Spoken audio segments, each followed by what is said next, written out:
अहाँ के हार्दिक स्वागत कर रहल छी TWR इंडिया के द्वारा प्रस्तुत आशक इजोत कार्यक्रम में। यह एकटा सिलसिलेवार रूप से बाइबल के अध्ययन अछि। हमरा उद्देश्य अछि कि अहाँ सब परमेश्वर के इच्छा से अवगत रहू, जाय से हुनक विरुद्ध कोनो काज एहन नहीं करू कि दंड के भागीदारी बनू। बाइबल संपूर्ण मनुष्य जाति के छुटकारा के संदेश अछि। कृपया देखू आ सुनू, जाय से परमेश्वर अहाँ के जीवन जिंदगी के राह ठहरे।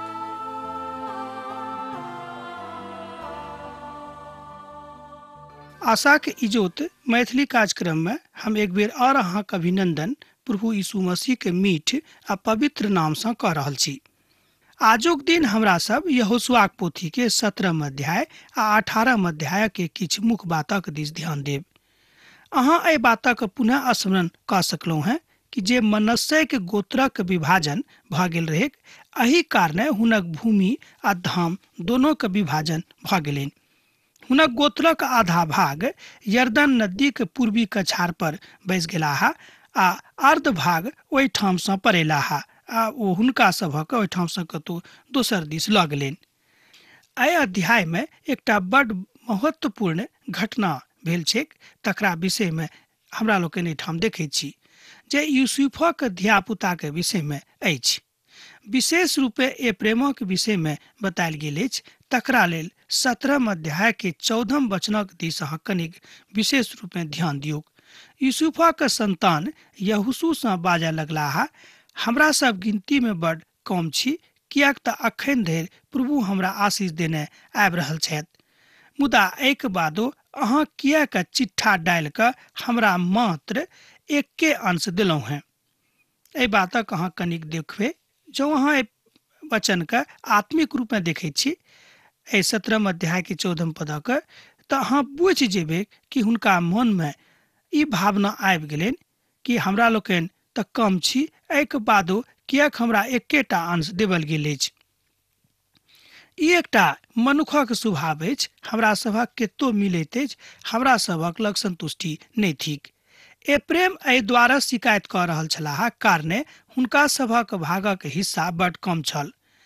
मुदा ओ सब भूमिक बड़ पैघ हिस्सा चाहैत रहथिन। एप्रेमक मात्र वह भाग भेटल रहनि जे मनस्से के भेटल रहनि। तकर आधा भाग अर्थात मनस्से अपन भागक आधा एप्रेमक दऽ देने रहथि। एप्रेमक गोत्र में बहुत लोग छलाह आ यहोशू एहि गोत्रक सदस्य रहथि। हमर भाई बहन, एहिठाम एकटा बात हमरा लोकनि आर देखैत छी कि स्वयं यहोशू यही गोत्र से छलाह, मुदा एक बादो ओ कोनो तरह के देखा देखी बा एना कहियो कि कोनो तरह के एहन काज नहीं करैत छथि जे हुनका लोग करैत कहथिन कि अहाँ कियाक कयलहुँ हँ, कियाक तऽ अहूँ एही गोत्रक लोग छी। अर्थात वो कोनो तरह के बात एहन नहीं कैलाह जे हुनका करबाक चाही। हमर भाई बहन, पढ़ कऽ बड़ प्रसन्नता भेल कि यहोशू एहि बातक नहीं केलखिन, कियाक तू जानैत रहथिन कि हमहूँ एही गोत्रक छी, मुदा हम हुनका दिस नहीं बाजबनि बा हुनका लेल कोनो विशेष काज नहीं करबनि। एहिठाम हमरा सब यहोशू के ईश्वरीय प्रेम, ईश्वरीय न्याय आ एकटा नीक अगुवाक गुण हुनका में देखैत छी। ओ केकरो मुख देख कऽ न्याय नहीं करैत छथि। एहिठाम अहाँ परमेश्वरक दिस निहारि सकलहुँ हैं। परमेश्वरो केकरो मुख देख कऽ न्याय नहीं करैत छथि, कियाक तऽ परमेश्वर जानैत छथिन कि जँ हम मुख देख कऽ न्याय करबै तऽ लोग हमरा प्रभु नहीं कहता। हमर भाई बहन, प्रभु के केकरो डर नहीं छनि, कियाक तऽ प्रभु बड़ शक्तिशाली छथि। ओ हमरा सब जकाँ कमजोर नहीं छथिन। हमर भाई बहन, तैं प्रभु के डर नहीं छनि आ हुनक न्याय बड़ नीक छनि। तैं हम बाजि सकलहुँ हैं कि हमर प्रभु बड़ न्यायी छथि। तहन हमरा सब कतेक बेसी भाग भेटैत, अर्थात एप्रेमक यहोशू के पूर्ण सहायता के आशा रहनि। आ मुदा यहोशू तऽ हुनका लेल किछु विशेष नहीं कैलथि। ई जानि कऽ एप्रेम के बड़ तकलीफ भेलनि। आ जे भूभाग हुनका भेटल रहनि ओ भूभाग पहाड़ी छल, अर्थात ओ देशक तकर भूमि जे हुनका भेटल रहनि ओ संतोषजनक हुनका नहीं लागलनि। अर्थात एप्रेमक गोत्रक सदस्य एहि भाग में संतुष्ट नहीं छलाह। एहिठाम अहाँ बाजि सकैत छी कि जे काज प्रभु हुनका देने रहथिन ओहिसँ ओ प्रसन्न नहीं भेला है सेहो अहाँ आत्मिक रूप में बाज सकलहुँ हैं। हमर भाई बहिन, जे काज प्रभु हमरा सबके देने छथि बा अहाँके देने छथिन, ओहि काजसँ अहाँके बा हमरा दुनूके प्रसन्न रहबाक चाही।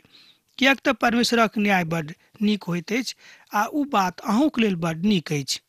यहोशू हुनका सभक कहलनि, जँ अहाँ सब गिनती में बहुत छी और एप्रेमक पहाड़ी प्रदेश अहाँके लेल छोट अछि, तऽ परिजी सभक और रेपई के देश में जे जंगल में अछि ओहि में जाकर गाछक काटि दियौक और बैस जाऊं। यहोशू के 17 अध्याय 15 पद में एहि बातक अहाँ देख सकैत छी। तहनो एहि पदक हमरा लोकनि पढ़ि कऽ देखबै। यहोशू हुनका सभक कहलनि, जँ अहाँ सब गिनती में बहुत छी आर एप्रेमक पहाड़ी प्रदेश अहाँके लेल छोट अछि, तऽ परिजी सभक और रेपई देश सँ जे जंगल में अछि ओहि में जाकर गाछक काटि दियौक और वही में बैस जाऊं। जँ अहाँ आजुक दिन में एहि भूमि के दऽ कऽ जायब तऽ पायब जे ओहि ठाम अब घाटी देशक लेल बनि गेल छै, अर्थात ओहि ठामक जे भौगोलिक पृष्ठभूमि छै जे एप्रेमक काल में छल, अखन ओहि में बड्ड परिवर्तन आबि गेल छै। मुदा ओ भूमि तऽ एखनो अछि। इतिहासकार सब बा जे भूवैज्ञानिक सब छथि एहि भूमि के परीक्षण कयने छथिन, मुदा अखन ओहिठाम बहुत बेसी भौगोलिक परिवर्तन आबि गेल छै। ओहि सबटा गाछी के की भेट गेलै, अर्थात ओहि देश में जे नीचाँ के प्रदेश सँ दुश्मन आयल ओ समस्त जंगल झाड़ा के खत्म कऽ देलनि और घाटी के सूना कऽ देलनि। मुदा ओहि हिस्सा के बा प्रभाग के अखन इजरायली सरकार खेती के जोग बना देने छथिन। मुदा जहन हम ओतऽ गेल छलहुँ हैं, हम 5 गाछक लगेलहुँ। गाछ ओहिठाम बढ़तेक एहि कथाक ऊपर हमरा पूर्ण विश्वास अछि, कारण ई भूमि यहोवा के खास भूमि रहनि। एहि बातक एहिठाम लेखक एहि तरह कहैत छथि कि हम ओहिठाम एक बेर गेल छलहुँ हैं आ ओहिठाम जाकऽ गाछ लगेलहुँ हैं। हमर भाई बहिन, जे केओ वृक्ष लगाबैत छथि वो हुनका लेल बड्ड महानता कथा थिक, किएक तो जानैत छथिन कि हम वृक्ष लगा रहल छी, ऐसन लोग का फायदा होइतिक। हमर भाई बहिन, एहिमे हमरा लोकनि देखैत छी एकटा आत्मिक गप लुकायल अछि जे ओ सब अखन ओहिठाम एहि दुआरे गेलाह कि देखिए कि जे भूमि खूब गाछी सँ भरल रहेक, अर्थात एना अहाँ बाजि सकलहुँ हैं कि सब ठाम जंगले जंगल रहेक, अर्थात ओहि गाछी के कतौ अखन देखै छी जे ठहार नहि छैक। एहिठाम हमरा सब बहुत गाछक देखैत छी, मुदा अहाँ बाजि सकलहुँ हैं कि हमरो सभक जिंदगी में तरह तरह के गाछ अछि, अर्थात सब गाछक के अलग अलग फल होइत अछि आ तकर स्वाद सेहो अलग अलग होइत अछि। मुदा ऐतिहासिक चर्चा जहन हमरा लोकनि कऽ रहल छी तऽ ऐतिहासिक दृष्टिकोण से अहाँ बाजि सकलहुँ हैं कि जे आजुक दिन धरि बा आजुक संदर्भ में जेना ओतऽ गाछ कम भऽ गेल छै, तऽ प्रभु यीशु के खोज में हमरा सब लागी, किएक तऽ हमरा सभक जे जिंदगी के गाछ प्रभु यीशु मसीह थिकाह ओ हमरा लग छथि कि नहि, बा हमरा अंगना में ओ गाछ लागल अछि कि नहि।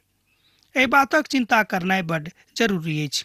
यहूदा रोमी सिपाही के अपना संगे बत्ती जरा के लऽ गेलाह और प्रभु यीशु मसीह के खोजय लगलाह। एहिठाम हमरा लोकनि देखैत छी कि प्रभु यीशु मसीह के खोजबैया एकटा बत्ती के लऽ कऽ हुनका खोजि रहल छथिन। हमर भाई बहिन, ढिबरी जरा के ओ खोजैत छथि, हमरो लोकनि खोजि सकैत छी। हमर भाई बहिन, ई कथा बड्ड ज्ञानक अछि। हमरो सभक आवश्यकता अछि कि प्रभु यीशु मसीह के खोजी। जँ हमरा सब प्रभु यीशु मसीह के नहि खोजि रहल छी, तेकर अर्थ इएह भेल कि प्रभु में अखन धरि हमरा सब खूब परिपक्व नहि भेलहुँ हैं। हमरा सभक खोज अखन धरि पूर्ण नहि भेल अछि। हमर भाई बहिन, यह जिंदगी के यात्रा में हमरा सब छी, बा एही खोज में हमरा सब लागल रहैत छी। वस्तुतः प्रभु हमर खूब नीक छथि, एहि बातक जाननाइ हमरा लोकनि छोड़ि देने छी। आजुक कलीसिया के मुख्य समस्या यह अछि, एठाम डॉक्टर मैगी कहैत छथि कि संपूर्ण संसार में आजुक दिन कलीसिया के सबसँ पैघ एना कहियो समस्या थिक कि लोग सब एक दोसर गोटे के टांग खींचैक फेरा में रहैत छथि। सब केओ भुला गेल छथि कि हमर मुख्य काज की अछि, हमरा अंगना में प्रभु यीशु मसीह रूपी गाछ छथि कि नहि, तकरा हमरा लोकनि बिसरा देने छी। हमर भाई बहिन, जँ अहाँ अंगना में प्रभु यीशु मसीह रूप गाछ लागल अछि तऽ अहूँ अपना के वा स्वयं के यहूदा कुल के बुझि सकलहुँ हैं, कियाक तऽ प्रभु यीशु मसीह एही कुल से एहि संसार में आयल रहत।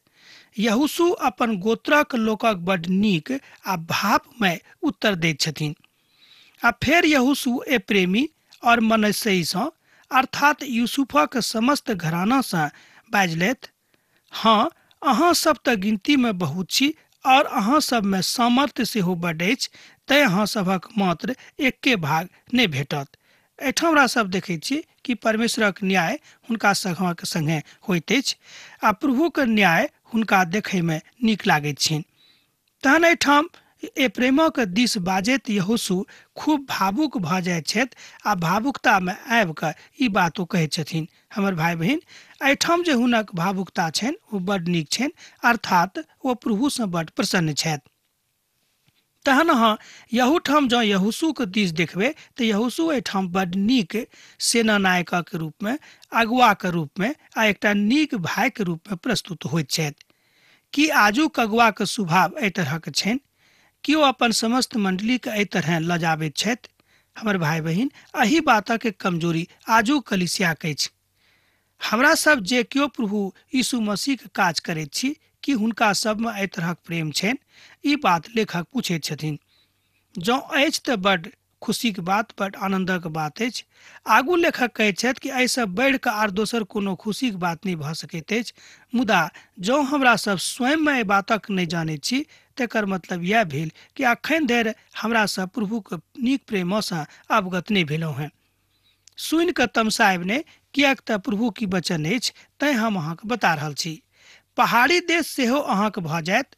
ओ अखन जंगल तऽ अछि, मुदा तकर गाछक काटि दियौक, तहन ओहि भागक लग पासक देश सेहो अहाँके भऽ जायत। कियाक नहि कनानी सामर्थी हुएक आर हुनका सभक लग लोहेक रथ हुएन, एहिके बादो अहाँ सब ओहि सभक ओहिठामसँ निकालि देबनि वा निकालि सकलहुँ हैं। एहिठाम यहोशू अपन भाई बहिनके अर्थात इस्राएली गोत्रके बता रहल छथि कि अहाँ प्रभुक लोक छी, अहाँ सामर्थी छी, अहाँ अपन सामर्थ्यके चिन्हियौ कि अहाँ के छी। हमर भाई बहिन, हमरा सब कहियो कहियो एहि बातक बिसरा दैत छी कि हमरा सब के थिकौं हैं। जहन हमरा सब प्रभुक माने वाला लोग छी तेकर मतलब यह भेल कि हमरा सब प्रभु के संगतिया छी वा हुनक बेटा बेटी बनि गेल छी। एहिके बादो कियाक चिंता कऽ रहलहुँ हैं कि हमरा सँ ई काज नहि होइत। यहोशू हुनका सबके कहलनि, जँ अहाँ सभक लग जिंदगीक घाटी अछि तऽ पहाड़ीक प्रदेशक जंगलक साफ कऽ दियौक। एहिठाम प्रभु यीशु मसीहके जन्मक दिस इशारा कयल जाइत अछि। ओ एहिठाम प्रभु यीशु मसीहके जिंदगीके घाटीके संज्ञा देने छथि, कियाक तऽ पिता परमेश्वरक लग जिंदगीके जल छनि। जँ हुनकासँ अहाँ पियब तऽ अहाँ कहियो प्यासल नहि रहब। तैं एहि बातक एहिठाम बुझनाइ बड जरूरी अछि। तहन अहाँ बाजि सकलहुँ हैं कि पूर्णो नेमक पोथीमे हमरा सब बेर बेर प्रभु यीशु मसीहके दर्शन करैत छी आ परमेश्वरक सामर्थ्य जे हुनकामे रहनि यहोशूमे से ठाम प्रगट होइत सेहो हमरा लोकनि देखैत छी। ओ अपन भाई बहिनके कहैत छथिन कि अहाँ बहुत काज कऽ सकलहुँ हैं, कियाक तऽ प्रभु अहाँके सामर्थ्य बनौने छथि। प्रभु परमेश्वर अहाँ सभक संगे छथि, अर्थात एहि तरह ओ हुनका सभक शिकायत करबाक दुबारा मौका नहि दऽ रहल छनि। अब एहिठाम एहि बातक गंभीरता अहाँ बुझि सकैत छी। तहन डॉक्टर मैगी साहब कहैत छथि कि जे ई बड कठिन भाग थिक तकरा भूमिके दिस जँ अहाँ ध्यान दऽ रहल छी तेकर मतलब यह भेल कि अहाँके जिंदगी पावन भऽ रहल अछि। कमसँ कम 8 घंटा अहाँ जँ मनन करैत छी वा पठन पाठन करैत छी अपना जिंदगीके घटनाक लेल, अपन जिंदगीके आगू बढ़ेबाक लेल, अपन जिंदगीमे किछु नव बातक आनबाक लेल, तऽ कियाक नहि परमेश्वरक वचनोके आधा घंटा कमसँ कम रोज पढ़ैत छी। ई बात एहिठाम डॉक्टर मैगी कहैत छथि। हमरा सभक अंदर यह बड कमी अछि कि जे काज अछि तकरा लेल हमरा लोकनि खूब पठन पाठन करैत रहैत छी, मुदा एतबे नहि गुरुजीके राखि कऽ सेहो खूब मेहनत करैत छी, मुदा परमेश्वरक वचनके ओतेक रुचिसँ नहि पढ़ैत छी। जे जिंदगीके पोथी थिक तकरा हमरा लोकनि बिसरा दैत छी वा एना कहियौ कि ओकर महत्वके स्वयं हमरा लोकनि कम कऽ दैत छियनि। हमर भाई बहिन, जाबे धरि अहाँ फल नहीं खायब अहाँ कोना के बुझबे कि कोन तरह के गाछ थिक वा एहिसँ हमरा की फायदा अछि। जाय आशीषक अहाँ पावे वाला छी तकरो अहाँ गमा सकलहुँ हैं, किएक तऽ जँ अहाँ जिंदगी के गाछी के अखन धरि नहीं सीखने छी। ई सुनि कऽ बड्ड खराब लागत बा एना कहलहुँ कि अहाँ एहि कठिन परिश्रम करबासँ तऽ नहि हटैत छी, मुदा प्रभुक वचनके पढ़यमे वा सुनयमे ओतेक न कहियो मगन भऽ कऽ नहि देखैत छी वा नहि सुनैत छी। ई बात पढ़ि कऽ वा देख कऽ हमरो खूब कष्ट होइए, किएक तऽ जहन हमरा लोकनि सुनैत छी कि लोक परमेश्वरक वचनक दिस विशेष ध्यान नहि दऽ रहल छथि, तहन हम अहाँ कहब आजुक दिन कि कान लगा कऽ सुनियौक कि प्रभु यीशु मसीह अहाँसँ की कहैत छथि। ओ अहाँसँ बाजि रहल छथि कि हे हमर धियापुता, हमरा लग चलि आउ, किएक तऽ हम अहाँके सोर पारि कऽ अपना एहिठाम बजा रहल छी। तहन 18 अध्यायमे जे भूभाग बचि गेल रहै तकर वितरणक विषयमे हमरा लोकनि देखैत छी। 18 अध्यायके पहिल वचनक दिस जँ अहाँ कान लेबैके, जँ अहाँ कान लगायब ताहि बातक अहाँ देखबै। इजरायली के समस्त मंडली सीलो नामक जगह पर जौर भऽ कऽ ओतऽ मिलाप वाला तंबू ठाढ़ कयलथि, कारणे देश तऽ हुनका बस में आबि गेल रहै। एहि पदक कनि अहाँ ध्यान दियौक। इजरायली के समस्त मंडली सीलो नामक जगह पर जौर भऽ कऽ ओतऽ मिलाप वाला तंबू के ठाढ़ कयलथि, कारणे देश तऽ हुनका बस में आबि गेल रहै। सीलो में समस्त इजरायली सब जौर भऽ कऽ एक बेर पुनः मिलाप वाला तंबू के ठाढ़ केने रहथि। सीलो एप्रेम देशक एकटा नगरी रहै। हमर भाई बहिन, ओहि काल में जे सीलो नामक नगरी थिक, ओहि नगरीक दिस हमरा लोकनि अखन देखैत छी। ओहिठाम परमेश्वरक मिलाप वाला तंबू ठाढ़ कयल जाइत अछि। ठाढ़ करे वाला सब इसराइली छलाह, मुदा एहि तंबू के ठाढ़ करे में जे काज जेना व्यवस्था के नियमक अनुसार होइत रहै ओही तरह भेल रहै। एहिमे कोनो नियम भंग नहि कयल गेल रहै, किएक तऽ प्रभु परमेश्वर एहि बातक विभाजित रूप में देखैत छी। बचल भूमि के विभाजन सेहो एहिठाम होइत हमरा लोकनि देखैत छी। अब यहोशू ओहि सभक एक नव उत्तेजना दऽ रहल छथि। इजरायली में से 7 कुलक लोग अपन अपन भाग बिनु पौने रहि गेलाह। एहिठाम हमरा लोकनि देखैत छी कि हमर भाई बहिन, हमरा सभक जे भाग परमेश्वर बहुत पहिनहिए से नियुक्त कऽ देने छथि, कि हमरा सब ओहि भाग में लागल छी, कि हमरा सब ओहि भागक प्रति चिंतित छी, कि हमरा सब ओहि सबटा बातक मानि रहल छी। तहन यहोशू इस्राएली लोकक कहलनि, जे देशक अहाँक पूर्वजक प्रभु परमेश्वर अहाँक देने छथि, तकरा सभक अपन अधिकार में किएक ने अखन धरि कयलहुँ हैं। एहिमे अहाँ सब किएक एते ढिलाई कऽ रहल छी। हमर भाई बहिन, एहिठाम यहोशू सब इस्राएली के खूब जागृत कऽ रहल छथि, उत्साहित कऽ रहल छथि कि अखन धरि अहाँ सब किएक ने ओहि सबटा भूमि के ऊपर अधिकार कयलहुँ हैं, जाहि भूमि के ऊपर अधिकार हमर प्रभु परमेश्वर हमरा सभक पूर्वजक संगे कयने छलाह। किएक अहाँ सब सुस्त बनि कऽ पड़ल छी। हमर भाई बहिन, यह बात आजुक दिन हमरो सभक जिंदगी में अछि। जतेक अधिकार प्रभु परमेश्वर हमरा सबके देने छथि, ओहि सबटा अधिकारक हमरा सब बिसरा दैत छी। तहन 7 गोत्रक लोग हुनका सभक चारू दिस में छलाह। ओ सब यहोशू से कहलनि, एहि भूमि के विषय में कहूँ, अहाँ हमरा सभक की दऽ रहल छी। यहोशू ओहि सभक कहलनि, अहाँ सभक किछु खास जगह देवल गेल अछि, जाउ आ अपन भूमि के ऊपर अधिकार करू। अहाँ और कतेक देरी धरि प्रतीक्षा करब। एहिठाम यहोशू हुनका सभक और एक बेर खूब विशेष रूपे उत्साहित करैत छथि कि अहाँ किएक इंतजार कऽ रहल छी, किएक बाट जोहि रहल छी। अहाँ बढ़ू आ अपन भूमि पर अपन अधिकार करू। हमर भाई बहिन, पिता परमेश्वर हमरा सबके अधिकार देने छथि, ओहि अधिकारक बुझबाक चाही। जिंदगी किएक भेटल अछि तकर अर्थ की थिक, तकरा दिस अहाँ कनिक ध्यान दियौ। किएक तऽ हमरा सब अनर्गल बात करे में अपन जिंदगी बर्बाद करैत रहै छी। ई कते खराब बात अछि। मुदा जँ हमरा सब परमेश्वरक वचनक सीखे में समय लगा रहल छी, तऽ हम कहब कि अहाँ बड्ड धन्य मनुष्य छी। हमर भाई बहिन, हमरा सब अपन बाड़ी में रहैत काल में परमेश्वर से आराधना आ प्रार्थना कऽ सकलहुँ हैं। प्रभु परमेश्वर हमरा सभक संगे बड़ दयालु, कृपालु और प्रेम से भरल छथि। हुनक दयाक लेल धन्यवाद दियौन सेहो कम पड़ि जाइत अछि। जतेक धन्यवाद अहाँ दऽ सकलहुँ हँ ओ कम अछि। एहिठाम डॉक्टर मैगी कहैत छथिन कि जतेक धन्यवाद हमरा सब प्रभुके दऽ रहल छी ओ कम अछि, किएक तऽ प्रभु हमरा सभक लेल बहुत किछु करैत छथि वा कयने छथि। हमर भाई बहिन, एहि बातक जँ अहाँ अपन जिंदगीमे खूब नीकसँ बुझि रहल छी तऽ हम कहब एहिसँ बढ़ि कऽ आर दोसर कोनो गप नहि भऽ सकैत अछि। प्यार आ करुणा आ महानता आ दयालुता प्रभु यीशु मसीह हमरा सबके सिखाबैत छथि। मुदा आजुक कलीसियामे हमरा लोकनि की देखैत छी, एक दोसर गोटेक शिकायत करनाइ, एक दोसर गोटेक विषयमे किछु किछु अनर्गल बजनाइ, यह काज हमरा सब गोटेक भऽ गेल अछि। हम कहब अहाँ कलीसियामे शैतान काज कऽ रहल छथि, अहाँके बहका देने छथि। एहि तरह काज करनाइ बंद करू। ई अहाँ नहि बुझियौ कि कलीसियामे शैतान नहीं आबैत छथिन।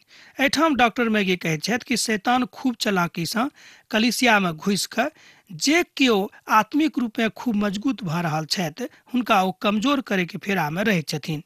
अर्थात ओ एतेक गहीर सागरसँ एहि तरह घुसैत छथि कि हमरा लोकनि हुनका नहि बुझैत छिन। सागरसँ बेसी गहीर प्रभु यीशु मसीहके प्रेम छैक, तकरा अहाँ बुझियौक। यहोशूक ललकारक बाद गोत्रक लोग आगाँ जेबाक साहस कऽ रहल छथि और ओहिमे सँ किछु लोग आगाँ गेनाइ सेहो आरम्भ कऽ देने छथि।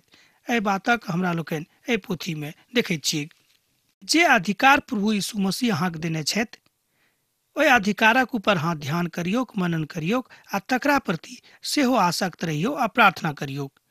आब आजुक अध्ययन हमरा एही ठाम समाप्त करबाक आज्ञा दिअ, किएक तऽ अहाँसँ विदा होयके काल भऽ रहल अछि। प्रभु यीशु मसीह प्रेम अहाँके जिंदगीमे सैद घड़ी बनल रहेक। आमीन। हमर विश्वास अछि कि ई कार्यक्रम अहाँके लेल लाभदायक सिद्ध अछि। हम चाहै छी कि अहाँ अपन आशीषके हमरा संग साझा करू। जँ अहाँके नजीक बाइबलसँ आ जीवनसँ सम्बन्धित कोनो प्रकारके प्रश्न भऽ सकैत अछि तऽ अपन समस्याके लेल प्रार्थना करबाके लेल जँ चाहै छी तऽ हमरा फोन नंबर पर जरूर संपर्क कऽ सकैत छी। परमेश्वर अहाँ सबके लेल एकटा सुंदर, सुखद, आनंदित दिन प्रदान करैक।